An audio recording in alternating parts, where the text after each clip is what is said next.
Welcome to another edition of 42 Straight Years In. On my crackhead update, I had Lion Willie over here this morning. Him and his little pretty girlfriend, they ate breakfast over here. And he said he's being investigated by the CIA, the FBI, and the Secret Service. He said they want to place him at the riots in Washington, D.C.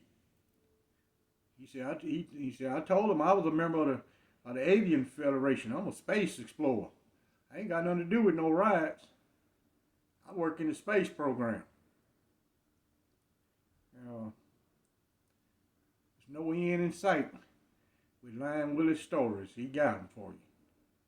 Boy, he get full of that Hennessy, boy, he can go. That's my crackhead update. Y'all know what it is. Get your shanks out and let's get ready to ride.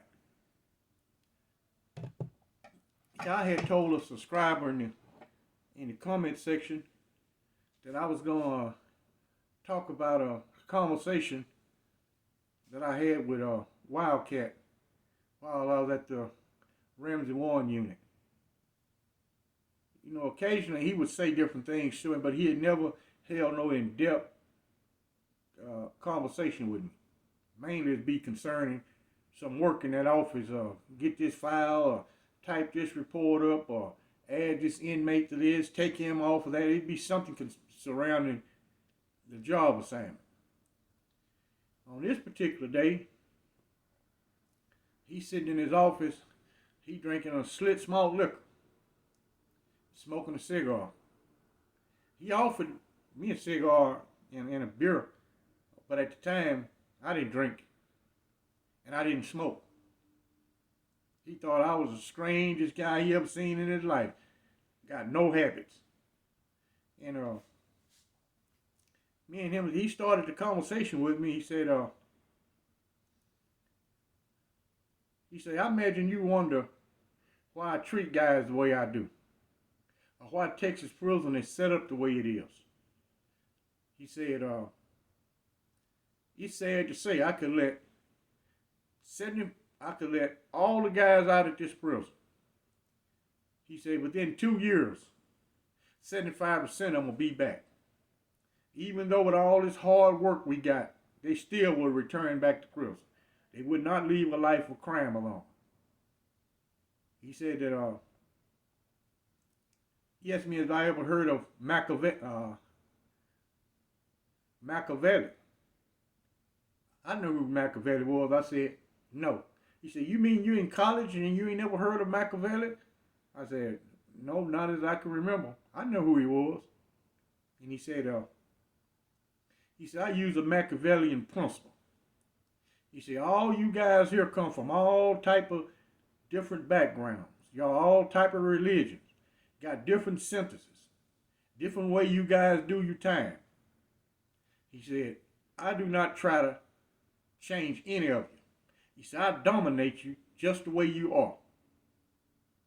And one of the Machiavellian principles is, when you conquer people, do not try to change their language or their religion. Dominate them just as they are. So I was sitting there listening at him. He said, what makes Ramsey so unique, these southern prisons, they are totally different from the prison in East Texas. He said, the Ramsey unit used to be a slave plantation back in the day. The Clemens unit used to be a plantation. The Retrieve unit, which he changed its name to Wayne Scott, it's no longer open. All those prisons used to be plantations. Because the soil is a river bottom soil. They got black soil. They good growing crop. I mean, they can grow some cotton there. All type of grains, they got it for you. And he said, my sole purpose is, if a guy go out and do a full day's work, I don't mind him having privileges. And Ramsey had more privileges than any prison in the Texas prison system under Wildcat. It was the only prison unit, well, Ramsey 2 had the same thing. Had a refrigerator on the cell block. You can keep the cold sodas and ice cream and all that in the refrigerator. Had a electric skillet. Had a toaster. Electric coffee pot. Had weights on the cell block. Boxing gloves. No other prison had all that in one spot. The Ramsey unit was the only one. And Ramsey 2 had something that was totally unique to all Texas prisons. They had a pool table in the gym, up on the stage. A pool table. Only prison in Texas got a pool table. No other prison has that. And he said, I don't have a problem with guys drinking wine. I really don't give a shit about what you do. All I want you to do is go to work. He said, I got a quota system to meet. He said, we plant so many acres of crops, and I got to get those crops in. He said, that's what pays our salary, and that's why you guys are able to eat. That's why I'm able to make sure y'all eat good, right? Because the food was excellent. I got to give him that. But they cook anything sorry. He was a hands-on warden. He come in the chow hall, get him a tray, taste the food, sit down at the table with the inmates and eat. Well, I've seen a couple more wardens do that. But majority of them, they ain't coming in on inmate dining room unless it's a problem in there. You ain't gonna even see a ward. And he said, I'll arrange this unit where an inmate do not have to allow another inmate to mess over it. He said, now, one of those building tunnels down there, I wouldn't encourage no inmate to stab him or try to assault him, because there's so many of them, they can take care of themselves. Yeah, he had a policy. If he see one of the inmate guards get beat up, he offer you that inmate's job and put his ass out in the fields. So the turnkeys was slick. Majority of the time, they didn't run up on no guy one-on-one unless they absolutely know they can beat this guy up. Majority of the time, they come 3, 4, 5, 10 if it's necessary. That's keep a loss off of them. You could whoop one of them. If he saw one of them get beat up, he just lost his job. He said, I ain't got no more use for you. He thought all his turnkeys was tough. Even though I live on the wing with some of them. When they get in them boxing gloves and shit, they ain't tough at all. They ain't tough. They tough when it's 4 and 5 of them on one guy. The average human is not designed. His fighting skills is not up to par to fight 3 or 4 people at one time. The average human just can't do it. And he said, the privileges you guys got, he said, it ain't no big deal to me. Don't cost the taxpayers no money. He said, something else is unique among inmates. He said, all of you guys turn on each other.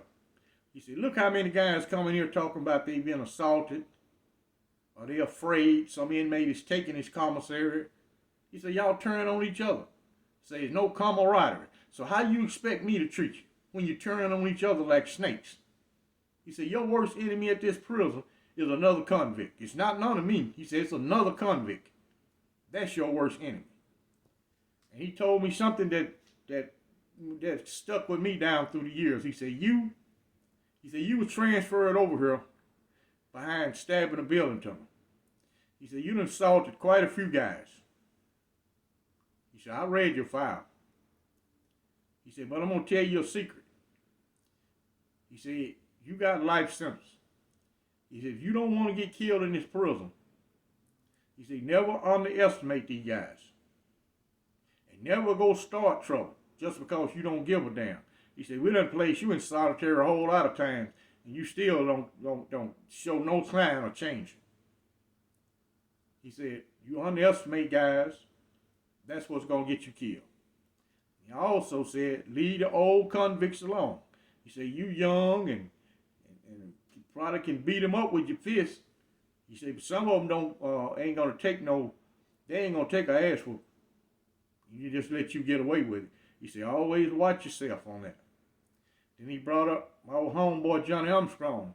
He said, now, the reason I respect Johnny Armstrong so much, he said, Johnny Armstrong could have the same position as Bear, but he chose to work in the fields.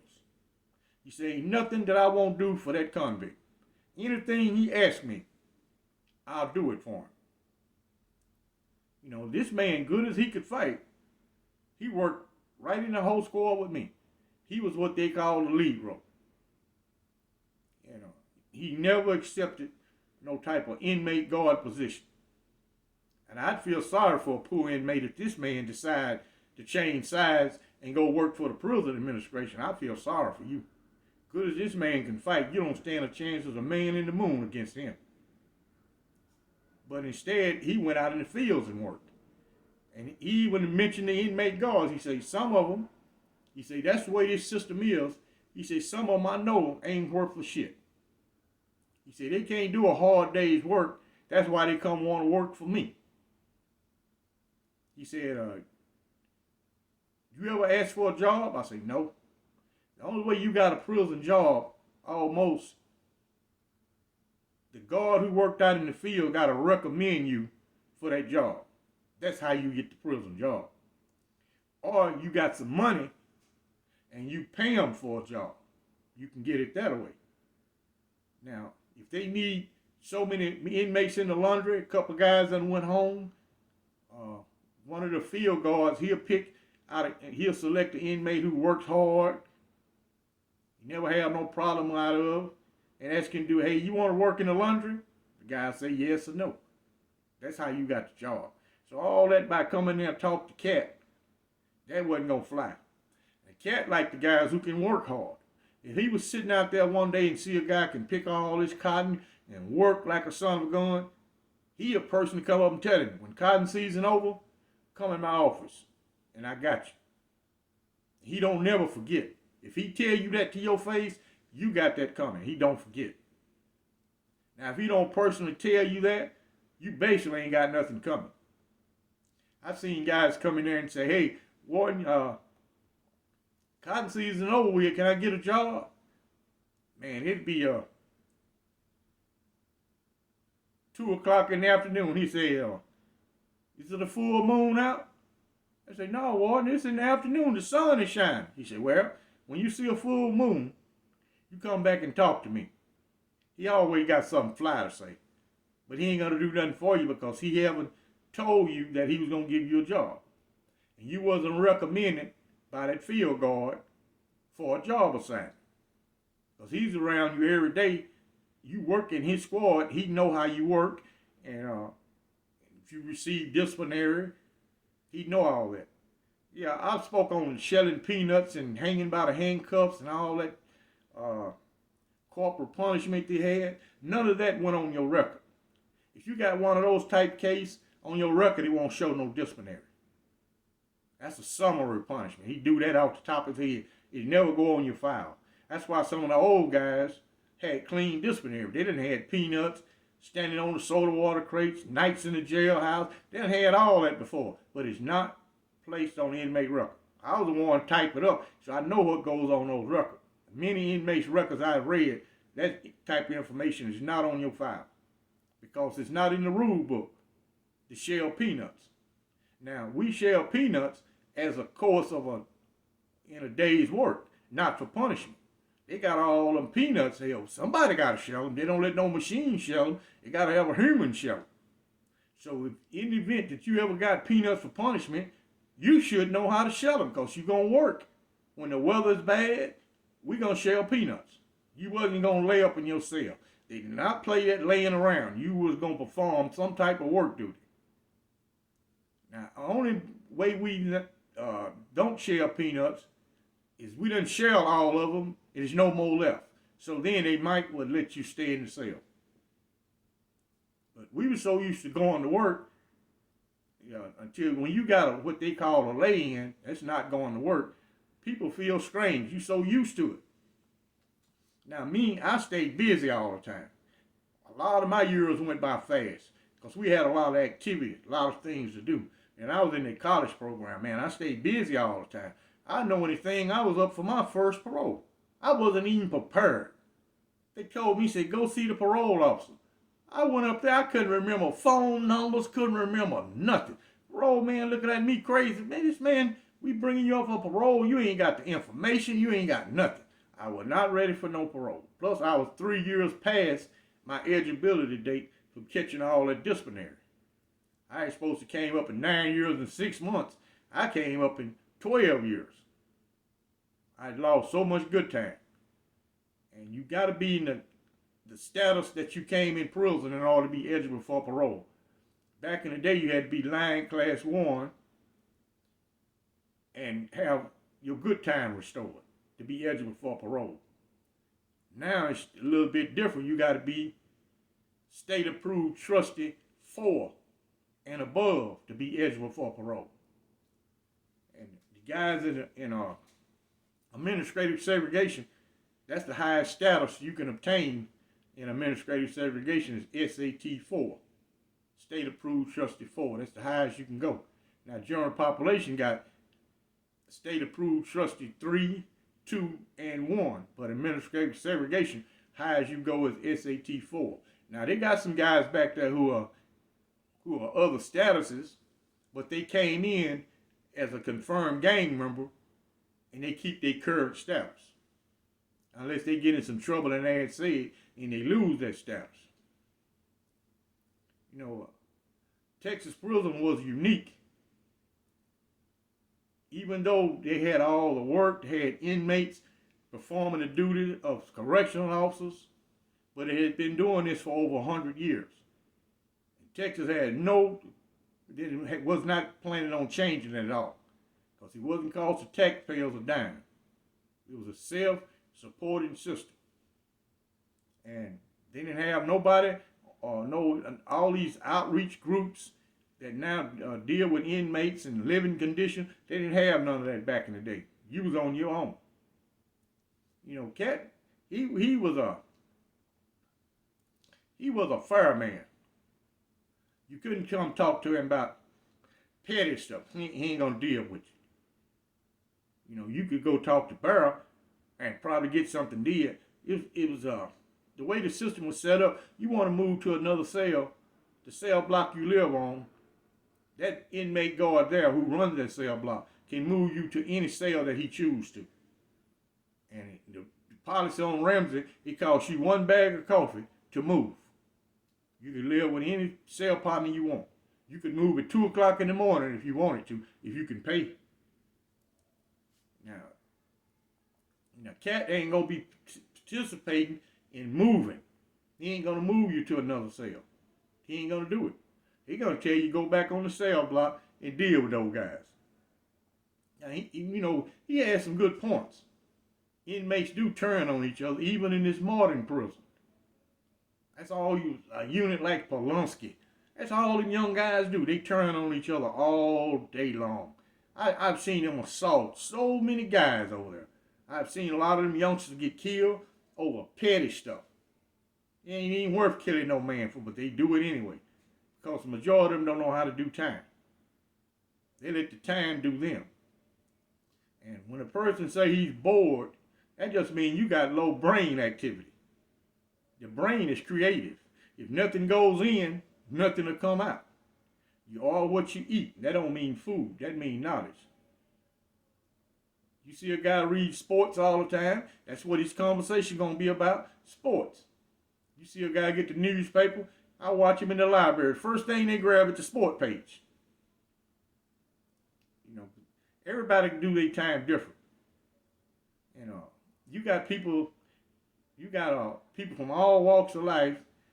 You got a whole lot of high testosterone guys, sexually deprived guys in one spot. You're going to have problems. A lot of conflicting personalities. So you expect to have problems out of these guys. But they get along up to a point. You know, but certain things you can say, a trigger or attack. Most people don't know how to deal with men inside of a penal institution. Certain things you just don't say. Certain things you just don't do. Now, if you can handle yourself, you can do what you want to do if you can accept the consequences, because there's consequences for everything. Y'all got to go, y'all follow me over on Patreon. The link will be in the description. And smash that like button. It don't cost you a penny. It don't cost you a dime. Smash that like button. Y'all like and subscribe. And Now, thank you for watching.